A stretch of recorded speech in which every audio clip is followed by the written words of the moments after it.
तो final few words, जो crisis चल रहा है इस वक्त, औरत भी तंग आई हुई है, मर्द भी बर्नट आउट हो गया है कि बस मैं गिव अप कर गया हूँ, मैं कुछ नहीं हो सकता। फिर वो घर भी नहीं आता, कहता है कि जी मैं जब घर आऊँ शिकायतों का एक पहाड़ मेरे लिए तैयार होता है, तो मैं बाहर ही टाइम स्पेंड करता हूँ। तो इससे औरत भी और कुड़ती है और फैमिली लाइफ भी ख़राब हो रही है, दूर जा रहे हैं दोनों। तो क्विकली अगर आप बताना चाहें कि क्या करें। मैं समझता हूँ अली भाई दो चीज़ें हैं। कुरान मजीद में अल्लाह ताला ने जहाँ पे भी निकाह तलाक की बात की है, तक़वे की बात की है। मैं समझता हूँ कि अगर किसी भी फैमिली के अंदर दोनों मियाँ बीवी के अंदर दो चीज़ें अगर आ जाए ना, तो वो रिलेशन हमेशा सर्वाइव कर सकता है। कुरान मजीद ने कहा पहली चीज़ ये है तक़वा, जैसा कि कुरान मजीद में हर जगह तलाक वगैरह में या अय्युहल्लज़ीना आमनू इज़ा तल्लक़्तुमुन्निसा फ़तल्लिक़ूहुन्ना लिइद्दतिहिन्ना वअहसूल इद्दह वत्तक़ुल्लाह, ठीक है ना। यहाँ पे पहली चीज़ तो तक़वा है। दूसरी चीज़ ये है कि willingness to make it through, that's the point. दोनों विलिंग हों। कुरान मजीद में अल्लाह फरमाते हैं इन युरीदा इस्लाहन युवफ़्फ़िक़िल्लाहु बैनहुम, कि अगर दोनों इस्लाह चाहें तो अल्लाह ताला युवफ़्फ़िक़ी का मतलब यह है कि अल्लाह उनमें मुवाफ़क़त पैदा कर देते हैं। मुवाफ़क़त ना भी हो तो पैदा हो जाती है, ये अल्लाह ताला का वादा है। As long as both are willing. अगर एक बंदा विलिंग है ना कि ये नहीं हो सकता, अगर एक बंदे ने ये कह दिया ये मर्द या फीमेल ने काम नहीं चलेगा, जितना मर्जी आप लगा लें, एज लॉन्ग एज बोथ कहते हैं कि नहीं हमने लेके जाना है, हम चाहे वो बच्चे भी बाज़ बच्चों की वजह से कर रहे होते हैं, बाज़ वैसे ही नहीं हमने लेके जाना है, ये चल सकता है। दूसरी बात मैं एक तो मैं ये समझता हूँ कि ये दो चीज़ें हमें अपनी हर बंदे को अपनी फैमिली के अंदर देखनी चाहिए। एक और चीज़ मैं समझता हूँ कव्वाम के माने में इमाम इब्न कसीर रहमहुल्लाह ने 3 लफ्ज़ इस्तेमाल किए हैं कव्वाम के मतलब के लिए। उन्होंने कहा एक है रईस, एक है कबीर और एक है यानी मुअद्दिब। कबीर रईस है, रईस का मतलब है लीडर है घर का।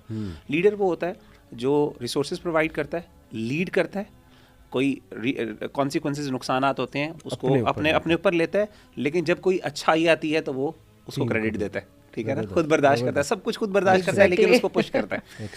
रईस वो होता है। दूसरा रिसोर्सेज भी वो प्रोवाइड करता है, उसको इनेबल करता है, उसकी सक्सेस होती है, कहता है ये इसने सक्सेस हासिल की है, लेकिन अगर नुकसान हो तो खुद अपना रोल बर्दाश्त करता है कि मेरी वजह से हुआ। तो मगर विजन भी तो वही देता है, विजन भी यही देता है, लीडर घर का विजन भी वही देता है, डायरेक्शन। हर मर्द ऐसा हो सकता है लीडर? मतलब मैं बता रहा हूँ कव्वाम का मतलब क्या है? कुछ फीमेल्स फिर जज करती हैं ना अपने हस्बैंड्स को, कहती हैं कि ये तो बिल्कुल ही मतलब वो वर्ड नहीं मैं कहता है कि ये इनको पता ही कुछ नहीं है। तो आपने अपनी बेस्ट साइड्स अपनी बीवी को दिखाई नहीं कि आप कितने कैपेबल। आपसे एक्सपेक्टेशन है ना, ये नहीं जैसे इमाम ने कसीर ने कहा ना ये एक्सपेक्टेशंस है मर्द की वजह से, जिसकी वजह से अल्लाह ने उससे दूसरा कहा कबीर बड़ा है, और मैंने कहा ना दिल बड़ा करने वाली बात है, you need to be big, आपको बर्दाश्त करनी पड़ेगी। कई जगहों पे औरत ज्यादती करेगी लेकिन वहाँ पे आपने अपना दिल बड़ा करना है, ये आपको अल्लाह ने मकाम दिया, कव्वाम का मतलब है। और तीसरी चीज़ है मुअद्दिब, तादीब करने वाला। हाँ, कुछ बाउंड्री सेट करनी है, डिसिप्लिन को भी मेंटेन करना है, घर के अंदर उसने अपना एक निज़ाम उसने कायम करना है।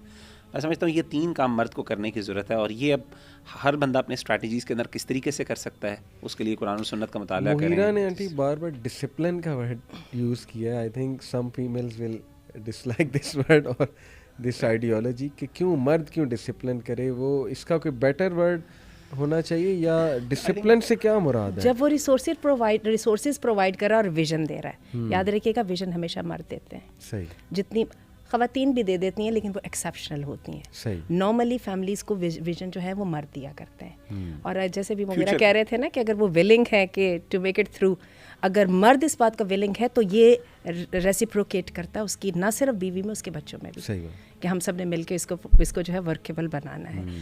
तो इसके लिए हम रिलेशनशिप के एक बहुत इंपॉर्टेंट असूल को नज़रअंदाज कर रहे हैं जो हमें सबसे पहले हमारा दीन देता है, लेकिन आज माहिरीन देते हैं।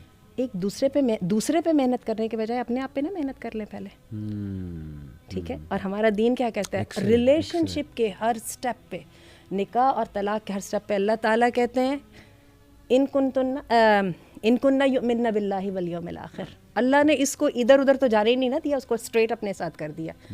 तलाक हो गई है, ना खुद उनको घर से निकालना, ना उन्होंने निकलना है। ज़ालिका युआज़ु बिही मन काना युमिनु बिल्लाहि वल यौमिल आखिर।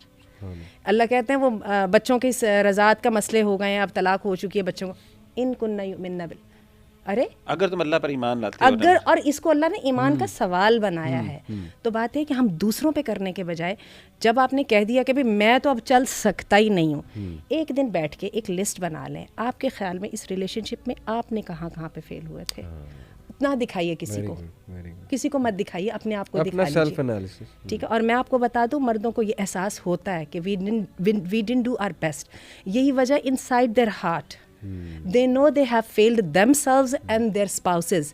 यही वजह वो ज़रा ज़्यादा इनसिक्योर होते हैं अपनी इज्जत के बारे में। जिसको पता होता है कि आई डिड माई बेस्ट, मैंने हौसला भी दिखाया था, मैंने सब कुछ किया था, वो कभी इतना परेशान होता भी नहीं। फिर उसको वो कद्दर अल्लाह माशा व माफ़ाल कह के तो मुतमईन भी हो जाता है, क्योंकि उसको अपने आप से शर्मिंदगी नहीं होती है। और फिर खातून भी ऐसे मर्द जो बड़ा हौसला दिखा रहा है, एक टाइम आता है उनको एक्नॉलेज करती हैं कि यस एट दैट टाइम मैं शायद मेरे से ज़्यादती हो गई थी, वो अपनी मिस्टेक भी एक्नॉलेज करती हैं और उसकी एफर्ट्स को भी एक्नॉलेज करती हैं।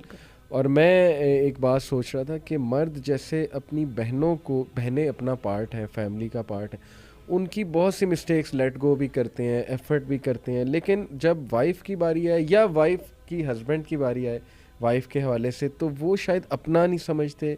वो उनके जहन में होता है there is a way out, हम ट्राई किए बगैर वे आउट भी ले सकते हैं। तो मेरे ख्याल वाइफ हस्बैंड भी तो अपने ही है ना, जैसे एक्सपेक्टेशंस की बात कीजिए ना, आपने जैसे अभी शुरू में कहा था कि कहती मेरे वालिद, आपने अगर वालिद को ह्यूमन लेवल पर देखे, आपके वालिदा से पूछिए जरा वालिद में कितनी खामी है। सही बात, बेटी के साथ अच्छा, बहनों के एग्जैक्टली बहनें या बेटियां जो हैं उनकी कितनी खामियों को जो है वो अगेन अपने यहाँ पे इंसानों के साथ इंटरेक्ट कर रहे हैं, तो यहाँ पर ह्यूमन वीकनेसेस को जगह दीजिए। दूसरी बात है, कई दफ़ा ये होता है, सबसे पहला स्टेप तो बात को समझना होता है, उसके बाद उसको बिहेवियर मॉडिफिकेशन एक लंबा प्रोसेस है। जैसे आपने कहा कि बिहेवियर मॉडिफिकेशन आपका पसंदीदा सब्जेक्ट है, मेरे साथ भी ऐसी बात थी। तो बात है ये एक लंबा प्रोसेस है, इसके लिए बहुत हौसला चाहिए, और जो मुबल्लिग है और जो मुरब्बी है उसको तो इस हौसले का पता ही है। सही बात, सही बात। जज़ाकल्लाह खैर जी, आई होप कि ये औरत मार्च भी आ रही है। तो हम चाहते हैं कि दोनों एक दूसरे से लड़ने की बजाय एक दूसरे को समझें, सॉल्यूशन की तरफ आएँ। और जैसे आपने बहुत खूबसूरत बात की कि ये ह्यूमन बिहेवियर के इश्यूज़ हैं, इनको खुदारा कोई टॉक्सिक मस्कुलिनिटी और ये नाम ना दें। ये तकवे की कमी है, अल्लाह से दूरी और अपनी ज़िम्मेदारियों को भूल जाना, ये बेसिक ह्यूमन इश्यूज़ हैं। सूरह हुजरात का मुतालिया किया जाए, रसूलुल्लाह की सीरत सामने रखा जाए, इंशाल्लाह सारे इश्यूज सॉल्व हो सकते हैं।